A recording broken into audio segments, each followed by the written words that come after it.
बिस्मिल्लाहिर्रहमानिर्रहीम।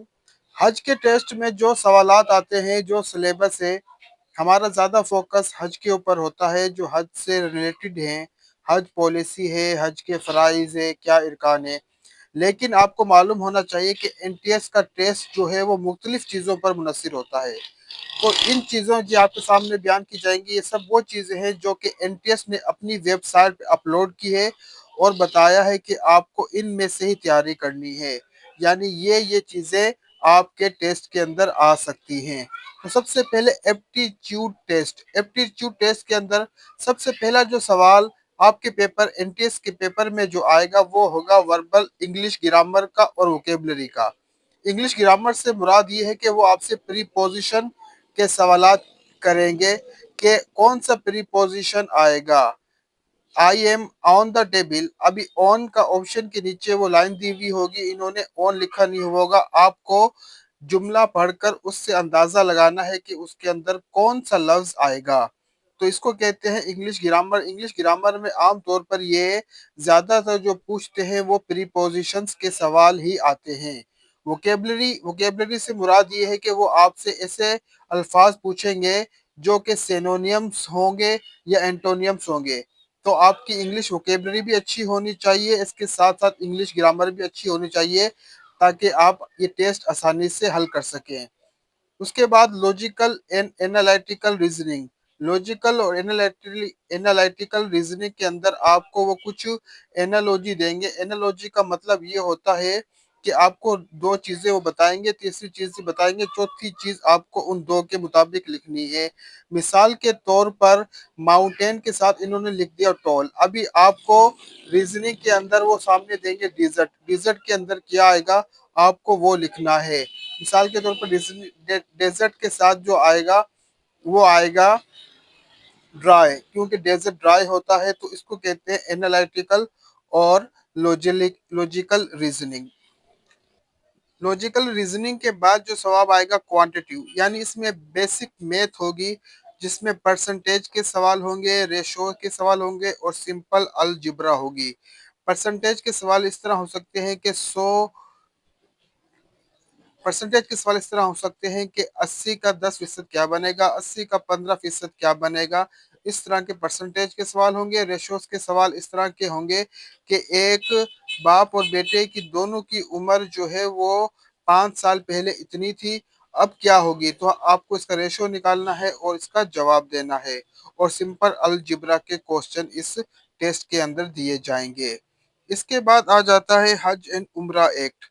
हज एंड उम्रा रेगुलेशन में आपसे हज पॉलिसी 2026 के बारे में पूछी जाएगी। जो रिपीटर हैं वो ज़्यादातर 2025 की हज पॉलिसी पढ़ रहे हैं, लेकिन हज पॉलिसी 2025 और 2026 के अंदर इस वक्त बहुत फ़र्क आ चुका है। बेसिक चीज़ें उसके अंदर बदली जा चुकी हैं। इस वजह से हज पॉलिसी को आपको ध्यान से हल करना है। मिसाल के तौर पर 2025 की हज पॉलिसी ये थी कि 50-50% प्राइवेट और गवर्नमेंट को दिए गए थे, लेकिन इस दफ़ा 70 और 30 का रेशो रखा गया है। उसके बाद हज एंड उम्रा एक्ट के सवालात भी आपके सामने आएंगे। हज एंड उम्रा एक्ट वही रखा गया है कि जो कि 2024 में पास हुआ था। तो इसके अंदर कोई तब्दीली नहीं, अगर आप सिलेबस देखते हैं तो उसके मुताबिक तैयारी करें। इसके बाद हज तालीमात, इसके अंदर कोड ऑफ कंडक्ट। हज तालीमात के अंदर जो सवालात आएंगे वो हज से रिलेटेड होंगे कि हज के कौन से फ़राइज़ हैं और हज के कौन से वाजिबात हैं। और जो जो इसके अंदर मीना है, मुज़दलिफ़ा है, अरफात है, ये चीज़ें जो कि आप इसकी तैयारी मुकम्मल करेंगे तो आप ये सारी से इसका जवाब दे सकेंगे। ये हज तालीमात है। हज तालीमात का सिलेबस आमतौर पे बहुत से ग्रुप्स में भी शेयर किया जा चुका है और मुसलसल इसके अंदर हो रहा है। तो आप हज तालीमात की जितनी भी किताबें हैं, इसके अंदर कौन सी कंपनी से पाकिस्तान गवर्नमेंट ने मुआहिदे किए हैं, आपको वो याद करने हैं। मीना में कितना दिन ठहरना है, मीना के अंदर कौन सी मस्जिद है, जिस तरह मस्जिद खीफ मीना में सबसे बड़ी है और अरफात के अंदर मस्जिद निमरा है, आपको ये याद करना है। मिसाल के मतलब ये है कि हज तालीमात के अंदर वो तमाम चीज़ें जो हज से रिलेटेड हैं, जो कि एक हाजी को मुकम्मल करने के लिए ज़रूरी हैं, वो तमाम चीज़ें इसके अंदर पूछी जाएंगी। तो ये चीज़ें आपको जहन में रखनी है ताकि आप आसानी से पेपर अपना हल कर सकें। اس کے بعد جو تیسرا پورشن ہے وہ ہے حج آپریشن اینڈ ڈیوٹیز کا، یعنی مشاعر منیجمنٹ، مینا، عرفات، مزدلفہ۔ اس میں تو حج تعلیمات میں تو بیسک چیزیں پوچھی جائیں گی لیکن یہاں پر آپ سے مینا، عرفات اور مزدلفہ کے اندر حاجی کب آتے ہیں، کب وہاں سے وہ جاتے ہیں، تو اس کے ریلیٹڈ آپ سے کوشچن کیے جائیں گے۔ تو آپ کو مینا کے بارے میں ساری معلومات ہونی چاہیے، اس کے نقشہ جات کے بارے میں معلومات ہونی چاہیے، عرفات کے نقشہ جات کے بارے میں معلومات ہونی چاہیے، مزدلفہ میں کب ٹھہرنا ہے، کون سی نماز ادا کرنی ہے، سب ڈیوٹیز اینڈ ریسپانسبلٹیز آف خدام الحجاج، اور اس کے ساتھ ساتھ کون کون سی ڈیوٹیز اور فرائض ہیں جو کہ خدام الحجاج وہاں پہ ادا کریں گے۔ آپ ایک ایز اے مومن وہاں پہ جائیں گے تو آپ کو اپنی ڈیوٹی کا بھی پتہ ہونا چاہیے۔ حج ریٹولس، مناسک کے حج کا مطلب ہے کون سے جو چیزیں جس سے نہ کرنے سے حج مکمل نہیں ہوگا یا واجب ہوگا، یہ چیزیں یاد کرنی ہے۔ اور بیسک عربک لینگویج کا بھی ٹیسٹ ہوگا کہ کون کون سے ایسے الفاظ ہیں جو عام طور پر وہاں پر سعودی عرب میں آپ کے لیے استعمال کرنا ضروری ہے۔ مثال کے طور پہ کسی سے مدد لینی ہے تو عربی میں کیا کہیں گے، اسپتال کہاں پر ہے یہ آپ پوچھیں گے تو اس کے بارے میں آپ کو معلومات ہونی چاہیے۔ روٹی کو عربی میں کیا کہتے ہیں، پانی کو کیا کہتے ہیں، کھانے کو کیا کہتے ہیں، یعنی بنیادی جو عربی لینگویج ہے اس کا آپ کو ضرور علم ہونا چاہیے۔ اس کے لیے آپ بیسک عربک لینگویج آپ کو کتاب میں بھی مل سکتا ہے، یا آپ سرچ کر کے گوگل سے یا چیٹ جی پی ٹی سے پوچھ سکتے ہیں کہ کون سے وہ الفاظ ہیں جو کہ بیسک عربک لینگویج کے اندر استعمال ہوتے ہیں۔ وہ آپ کچھ ہی یاد کر لیں، تقریباً 10 سے 100 تک آپ ذہن بنا لیں کہ 100 الفاظ کم از کم بیسک عربک لینگویج کی آپ کو آنی چاہیے۔ مثال کے طور پہ کسی سے مدد لینے کے لیے کون سا یہ جو ہے 2025 کے پیپر میں آ چکا ہے کہ آپ کسی سے جب مدد چاہیں گے، کسی سے ہیلپ لینا چاہیں گے تو اس کو عربی میں کیا کہتے ہیں۔ اور یہ بھی سوال آ سکتا ہے کہ آپ جو ہے ایمبولینس بلانا چاہتے ہیں تو اس کے لیے کیا کہیں گے۔ تو یعنی ضروری چیزیں آپ کو بیسک عربک کی ضرور آنی چاہیے تاکہ آپ آسانی سے یہ پیپر حل کر سکیں۔ حج آپریشن ڈیوٹیز کے اندر تقریباً یہی چیزیں آئیں گی۔ کئی لوگ جو ہے وہ ان چیزوں کو دیکھتے نہیں جس کی وجہ سے ان کا پیپر اچھا نہیں ہوتا۔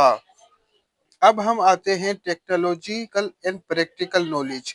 اس کا مطلب یہ ہے کہ حاجیوں کے لیے ضروری قرار دیا گیا ہے کہ وہ اینڈرائڈ موبائل چلانا سیکھیں اور وہ اس کا یوز کر سکیں، کیونکہ پاک حج ایپ جو ہے ہر حاجی کے موبائل میں انسٹال کی جائے گی، جہاں پر اس کی تمام بیسک معلومات ملے گی۔ اگر اس کو کوئی شکایت ہے تو وہ بھی پاک حج ایپ کے ذریعے کر سکتا ہے۔ کوئی راستہ اگر وہ نہیں پتا تو وہ اس کے بارے میں بھی پاک حج سے پوچھ سکتا ہے۔ کون سے مناسک کو ادا کرنے ہیں وہ بھی پاک حج ایپ سے وہ پوچھ سکتا ہے۔ پاک حج ایپ جو ہے گوگل پر آسانی سے میسر ہے، جہاں سے ڈاؤن لوڈ کر کے حاجی آسانی سے سمجھ سکتے ہیں۔ جو لوگ موبائل چلانا نہیں جانتے تو معاون ان کے لیے موجود ہوں گے اور وہ معاون سے پوچھ کر رہنمائی حاصل کر سکتے ہیں، لیکن اس کی بیسک ٹریننگ آپ کو وہاں پر ہی دی جائے گی۔ اس کے علاوہ ایک نسک ایپ ہے۔